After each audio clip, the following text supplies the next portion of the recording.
Good afternoon, everyone. You're welcome to the 12 p.m. bilingual newscast on Equinox Television. The first part of this newscast is in French with you, Julien-Bert Bissay. Bonjour. Bonjour à vous, Innocène Azem. Mesdames et messieurs, bonjour à toutes et à tous. C'est un plaisir de vous retrouver une fois de plus pour une nouvelle édition bilingue du journal sur Equinox Télévision. À 72 heures de l'ouverture de la campagne électorale des législatives et municipales, le Cameroun et l'ONU se concertent. Le ministre de la Communication vient de recevoir le secrétaire général de l'ONU ainsi que celui de la Communauté économique des États de l'Afrique centrale.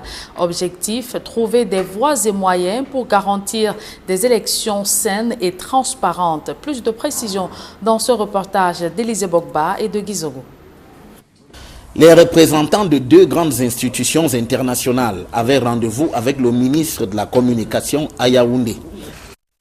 Emmanuel Sadi, François Lunseni Fall, représentant spécial du secrétaire général de l'Organisation des Nations Unies pour l'Afrique centrale, et Ahmad Alammi, secrétaire général de la Communauté économique des États de l'Afrique centrale, ont d'emblée écouté leur hôte dresser le tableau d'une société camerounaise démocratique grâce au pluralisme de sa presse. Depuis près de 4 décennies, le Cameroun s'est résolument engagé dans un processus de démocratisation et de promotion des libertés fondamentales.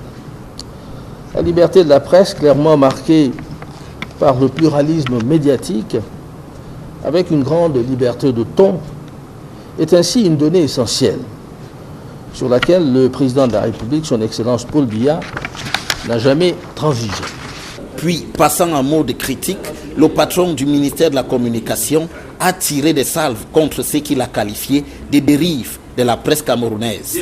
Nonobstant sa pluralité de ton, sa grande diversité et son abondance éditoriale, la presse camerounaise semble malheureusement parfois être sortie par endroits et à certains moments de sa mission fondatrice et essentielle, à savoir l'information des populations, l'éducation et le divertissement des masses.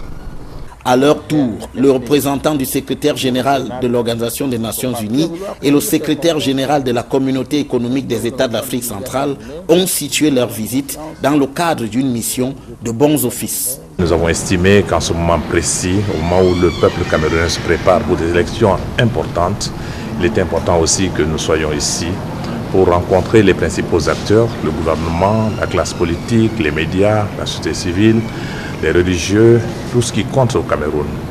Et nous avons effectué ce type de mission partout où cela était nécessaire. Nous étions en Centrafrique, nous étions ensemble à Sao Tomé, et maintenant nous sommes ici à Yaoundé. Les Nations Unies soulignant dans la foulée, à propos de la presse, qu'il faut espérer qu'elle contribue à la consolidation de la paix au Cameroun. Pour nous, les Nations Unies, nous tenons à la liberté de la presse. Mais il y a aussi des moments où on a besoin aussi que les règles de déontologie soient respectées et que la presse aussi contribue à la stabilisation des pays et au développement des pays. Tout cela en faisant aussi le constat que son souhait des élections inclusives ne sera guère possible. Et nous pensons que l'élection est un moment de la vie d'un pays. Nous aurons souhaité des élections inclusives, mais nous souhaitons que tout se passe dans la paix. Un rappel qui met en exergue le boycott des élections municipales et législatives du 9 février prochain par le MRC. Intéressons-nous à présent à ce nouveau scandale d'État que vient de dévoiler le ministère des Finances. Une publication de cette administration renseigne sur un système de fraude à travers les rappels de soldes et de pensions des agents de l'État. Plus de 30 milliards de francs CFA auraient été illicitement perçus par des fonctionnaires véreux en l'espace de 2 mois seulement. Les mis en cause sont invités à s'expliquer sur les fonds ainsi indûment perçus. Plus de détails avec François Dikoumé, Donald Brice-Kamgan. C'est le ministère des Finances lui-même qui donne d'abord l'information sur sa page Facebook. La publication révèle que les 64 mises en cause sont des fonctionnaires et des agents contractuels. Ils auraient bénéficié des rappels sur solde ou sur pension, officiellement connus sous l'appellation de état des sommes dues, décrit le ministère des Finances. Au bas de ces explications, cette administration rend public une liste de 15 personnes, des agents publics avec le numéro matricule et les montants indûment perçus pour les mois d'octobre et novembre 2019 uniquement. Des montants irrégulièrement perçus compris entre 38 millions de francs CFA et 4 milliards de francs par personne pour une somme de plus de 33 milliards de francs CFA sur les 2 mois considérés. D'après le ministère des Finances, la méthode de gain illicite de ces fonds consiste pour des cadres de cette administration publique à injecter à tort le code des rappels de soldes ou de pension lors du traitement du salaire du personnel de l'État avec un montant quelconque sur la base d'aucun dossier ou de faux dossiers. L'objectif étant, ajoute le MINFI, d'octroyer de faux rappels et de percevoir 50% de chaque bénéficiaire. Si l'on est moins bavard sur ce scandale au ministère des Finances, l'on se satisfait des révélations ainsi faites sous la houlette du comité de contrôle et de suivi des rappels, instance interministérielle siégeant de façon mensuelle et présidée par le directeur de la dépense, du personnel et des pensions. Ces nouvelles révélations interviennent après le comptage physique du personnel de l'État. Si les résultats de cette campagne d'assainissement du fichier solde de l'État lancée en avril 2018 ne sont pas encore officiellement connus, elle aurait permis de débusquer plus de 10 000 fonctionnaires fictifs pour 30 milliards de francs CFA économisés.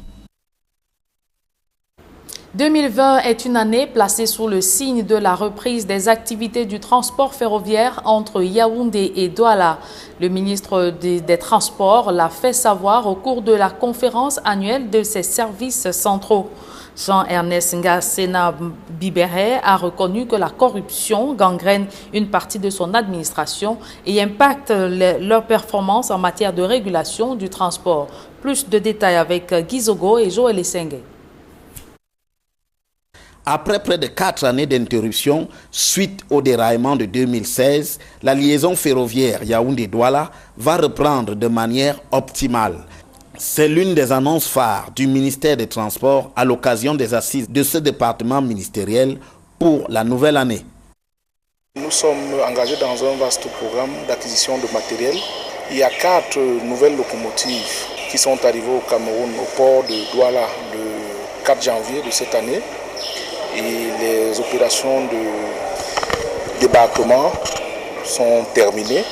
On va engager la phase des tests et puis elles vont être mises en service. Mais outre ces bonnes nouvelles, le patron du ministère des Transports pointe la corruption qui reste une préoccupation dans ce département ministériel. Je voudrais attirer votre attention sur les nids de corruption qui semblent perdurer dans vos services respectifs, tant au niveau central que déconcentré, en vous rappelant qu'ils causent des entorses aux performances du ministère des Transports, à la crédibilité du Cameroun et à l'économie nationale tout entière. À ses auteurs, il promet des sanctions sévères. Je ne manquerai pas de sévir avec la dernière énergie tout manquement, comportement déviant, rapporté et avéré. Tout en regrettant que des pans de compétences du ministère des Transports soient abandonnés à d'autres, le ministre Ernest Ngassena Bibéré souligne l'urgence de se conformer aux exigences de la décentralisation. Il s'agit de comprendre les nouveaux enjeux de transfert des compétences, les activités transférées et du dialogue de gestion technique entre les services centraux et les services déconcentrés d'une part et avec les collectivités territoriales décentralisées d'autre part. Un cahier de charges bien rempli pour le ministère des Transports en 2020. Parlons santé à présent. Les indicateurs clés de santé au Cameroun sont inquiétants. Les populations dépensent d'énormes sommes d'argent pour bénéficier des soins et services de santé dans les hôpitaux, ce qui contribue, selon l'OMS, à appauvrir les populations. Dans le rapport 2019, l'organisation note plusieurs manquements qui fragilisent le système de santé au Cameroun. Plus de détails avec Nadine Yambou. Au Cameroun, le poids des dépenses de santé sur les revenus des ménages est catastrophique.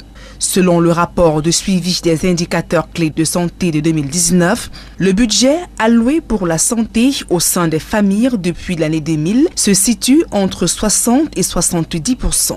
La prévalence des dépenses en 2018 représente près de 40% des revenus des ménages. L'étude menée par l'Organisation mondiale de la santé en partenariat avec le ministère de la Santé et autres organismes nationaux révèle que le lourd fardeau du paiement des factures réduit considérablement l'accessibilité financière aux soins de services de santé, augmentant de ce fait les risques d'appauvrissement des populations. Même si les résultats d'enquête notent une légère amélioration dans le processus d'approvisionnement des médicaments dans les formations sanitaires, la fourniture reste faible dans les villes de Yaoundé et Douala, avec des taux respectifs de 28,2% et 34%. Au plan de la carte sanitaire, le rapport souligne une inégalité dans la répartition des structures hospitalières à travers le pays. L'extrême nord avec 0,92%, le sud 3,71% et l'ouest 3,66% figurent parmi les 3 régions les moins loties en termes d'hôpitaux au Cameroun. Bien plus, la densité de lits dans les formations sanitaires demeure faible. Selon ce rapport, la moyenne de lits par hôpital au Cameroun est de 17,6% pour 10 000 habitants. CHAN 2020, Cannes 2021, le ministre des Sports et de l'Éducation physique était à Douala. Le professeur Narcisse Mwele-Kombi est venu visiter les infrastructures devant abriter ces 2 compétitions dans la ville économique. Plus de détails avec Jean Pochouniat et Georges Mitterranda. En prélude à la dernière mission d'inspection de la Confédération africaine de football attendue au Cameroun le 9 février prochain, le ministre des Sports et de l'Éducation physique vient s'assurer de la finalisation des travaux accessoires sur différents sites devant abriter la 6e édition du championnat d'Afrique des Nations de football dans la ville de Douala. Nous sommes là également pour pouvoir procéder aux derniers réglages qui permettront à nos partenaires de la CAF d'être entièrement satisfaits. Ici, l'essentiel de ces travaux porte sur le raccordement du complexe sportif de Japoma aux différents réseaux, électricité, eau courante et télécommunications. Il y a de petits dispositifs qui se mettent en place, stratégiques certes, mais qui sont d'une maniabilité et d'une technicité telle que l'on puisse pouvoir en disposer suffisamment à temps avant le début des compétitions. À la réunion de débriefing, le responsable de Camtel confirme que la fibre optique est à Japoma. Reste à achever les terminaux de connexion. Et sur les dossiers de raccordement du site de Japoma au réseau électrique Eneyo et le réseau d'Okam Water, les dessous de l'affaire se règlent à huis clos entre le ministre Mwele-Kombi et les différentes administrations concernées. Et la presse n'en saura pas plus. Au-delà de ces quelques zones d'ombre méconnues du grand public, les différentes voies d'accès au stade de Japoma sont bouclées à 99%, tel qu'indiqué par le patron des sports. Non loin du bijou de Japoma, il y a les travaux d'élargissement de la pénétrante Est. L'entreprise en charge des travaux est en phase de terrassement à certains endroits et de remblayage à d'autres. Et tout le long de l'itinéraire, les engins font une véritable course contre la montre, du pont sur le fleuve d'Ibamba jusqu'à la Tradex Yassa et Borne 10. Traversant tout cet axe, le cortège du ministre des Sports fait escale au stade Mbapelepe à Akwa. Plus grand chose à faire ici, c'est oui, quelques retouches, ça et là. Dans l'ensemble, Mbapelepe est donc prêt pour le coup d'envoi du CHAN 2020, rassure le maître d'œuvre présent sur le site. Dernière étape de la visite des sites de Douala, le stade Omnisport de Bepanda, en dépit de quelques dernières finitions des travaux de maçonnerie et de raccords électriques et terminaux de connexion Internet. La visite guidée des lieux comble toutes les attentes du ministre Mwele-Kombi, qui peut tranquillement donner le coup d'envoi du match des Lions à prime face à Bamboutos de Bouddha, dans la perspective de préparation de la phase finale du CHAN, prévue du 4 au 25 avril 2020 au Cameroun. À présent, un public reportage. 100 étudiants et diplômés de l'enseignement supérieur bénéficient d'un stage d'imprégnation du groupe MTN. L'objectif de cette entreprise est de leur permettre de mettre en pratique leurs connaissances et d'acquérir des compétences et la culture d'entreprise MTN. Reportage. À la direction générale de MTN Cameroun, au quartier Akwa Douala, 100 jeunes étudiants et autres diplômés de l'enseignement supérieur viennent d'entamer un stage d'imprégnation à la vie professionnelle en entreprise. Initiés aux valeurs et à la culture d'entreprise à leur premier pas chez MTN Cameroun, Ces jeunes venus des 10 régions du pays vont passer 6 mois à acquérir le minimum d'expérience dans tous les départements, du commercial au marketing, de la technique à l'informatique et la logistique, des ressources humaines au service juridique, pour ne citer que cela. L'idée toujours, c'est d'abord de les former, de les faire retrouver leur passion à l'externe et ils peuvent toujours plus tard revenir chez MTN. Pour tous ces jeunes, le début de cette expérience en entreprise est unique dans leur parcours. Déjà au bout de ces 3 jours, je vous avoue que je suis totalement transformée, je suis différente et je pense que durant tout le stage, je vais me rendre disponible parce que j'ai encore beaucoup à apprendre. This is an opportunity and this opportunity won't be wasted. I'm going to make the most of it and I'm going to be the best of myself I can be professionally. Nous avons des connaissances, nous pouvons dire théoriques. Alors, avec cette opportunité qui nous est donnée par MTN, nous pensons que nous allons asseoir ces compétences, ces connaissances et nous allons développer toute cette compétence pratique. À peine les premiers pas effectués chez MTN Cameroun, tous ces jeunes stagiaires ont marqué l'esprit du top management de MTN, une entreprise citoyenne, soucieuse de l'avenir de la jeunesse camerounaise, avec une politique d'inclusion sociale de toutes les couches. What we've discovered from the second phase is that the students are a lot more interested, a lot more curious, a lot more inquisitive, and a lot more tech savvy. And that's been a positive experience for us. Those with other disabilities, challenges, and we've been able to integrate these people because this is part of our inclusion. And this is part of giving them that esteem, the self-esteem that they need. Deuxième stage du genre chez MTN Cameroun. Tous ces jeunes seront repartis dans les agences et partenaires MTN à travers le Cameroun. Ça a été un tellement grand succès qu'on est en train d'accélérer et de pousser cette initiative, non seulement chez MTN, mais chez tous nos partenaires, parce qu'on croit vraiment que ça donne la différence pour les jeunes au Cameroun. C'est donc parti pour 6 mois de formation en entreprise, avec bon espoir d'intégrer la grande famille MTN Cameroun, le leader en télécommunications au Cameroun. Ce public reportage met un terme à la première partie de ce journal. La seconde est en langue anglaise avec vous, Innocent Azé. Good day once again. Thank you, Julien. Once more, good day, and to our viewers, good day as well. Thanks for joining me in the second segment of the newscast. The Prime Minister, Head of Government, Joseph John Gute, yesterday chaired the first session of Decentralization Council for the year 2020. In attendance were members of governments, parliamentarians, representatives of Economic and Social Council, representatives of municipal councils, as well as delegates from civil society and close associates of the head of government. 2 presentations were made, that of the Minister of Decentralization and Local Development on the theme, the General Codes of Decentralized Territorial Communities, tools for modernizing the architecture of decentralization in Cameroon.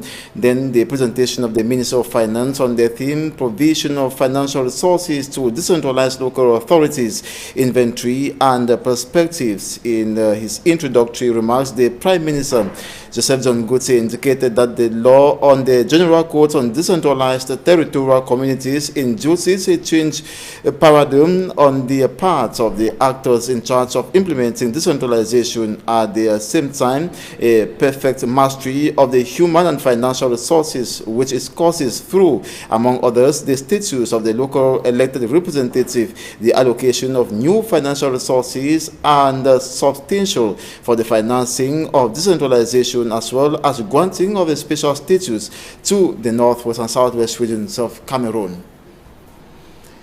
And regarding the twin elections to take place across the National Triangle in the Njan Division of the southwest region of the country, the Senior Divisional Officer says his area of command is reading ahead of the legislative and municipal elections that security dispositions have been taken, and equally calling on the population to go exercise their voting rights. It is coming at a time when the population have been facing difficulties and have been urged to vote for those who will bring change in their various communities, especially in Mundemba, that's in the Njan Division of the southwest region. Derijato tells us more. Both on land and in the waters, patrols are increasing in Jan Division as the countdown to the twin election narrows. This maritime zone has a special unit of defense and security forces on guard at every inlet and outlet of the division, and every action here is under the supervision of Fowan Lawrence, the senior divisional officer from Jan Division, who is assuring all the electorate in his division that the desired and deserved security dispositions have already been put in place for a heat-free elections. As we have been telling the population, they should come out and vote. We have put in necessary security disposition, as I'm saying, and on that day, the forces of law and order will just be there to protect those who come to vote, to protect electoral materials, and to protect all other Cameroonians who might come here, because you know that there might be international observers or national observers who might also like to monitor the elections. I want to say we are fully prepared. Even if elections were for tomorrow, we are prepared in Jan Division. And on the street of Mundimba, for instance, the people are aware that elections are just at the corner. We know the deny election. We could make the election. We go fine. No, we from the Bayer. Then with the way the election make up pass fine. And the atmosphere is reflective. Reason why some electorate have already listed what they will table to the politicians when they will come in the days ahead for their vote. Now the others were banga. No way for you for sell our oil. Will not be sell our oil. Will not be sell our banga. Till they let it go is wrong. Let us say if you intervene on that, make oil start go. Social life in Mundimba, they told me, is stable, and that they have beaten the fear, defeated the ghost town on Mondays and normal days here, as activities flew unperturbed. It's fortunate that you are coming when we are just coming out of our weekly security meeting, which always hold on Monday every week.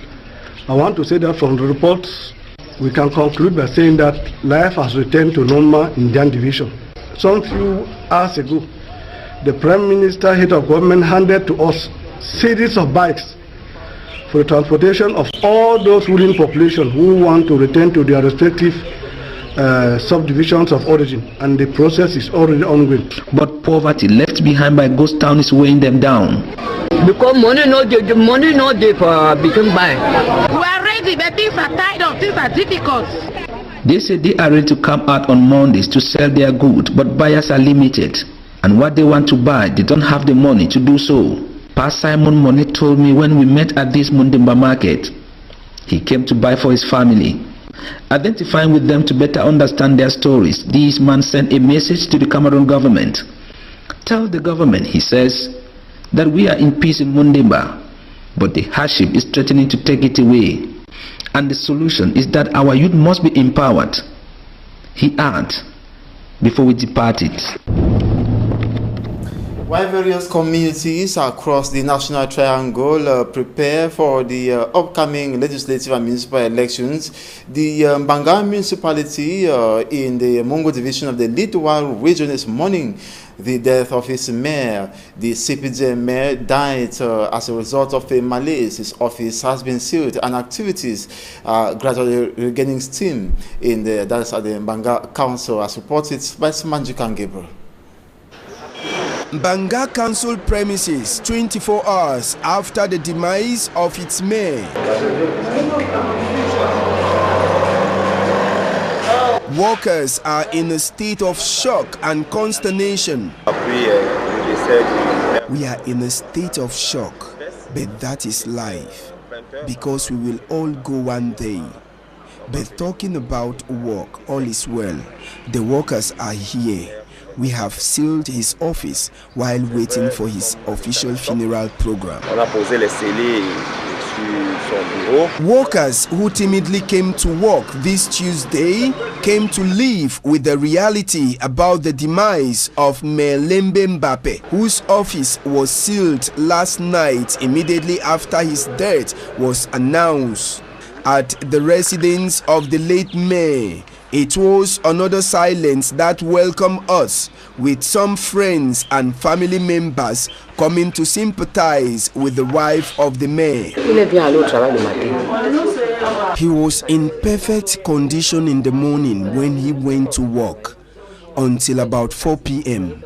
I was also home because I felt tired. Just as I was resting, I was called that my husband isn't feeling well. All he said was his back was paining.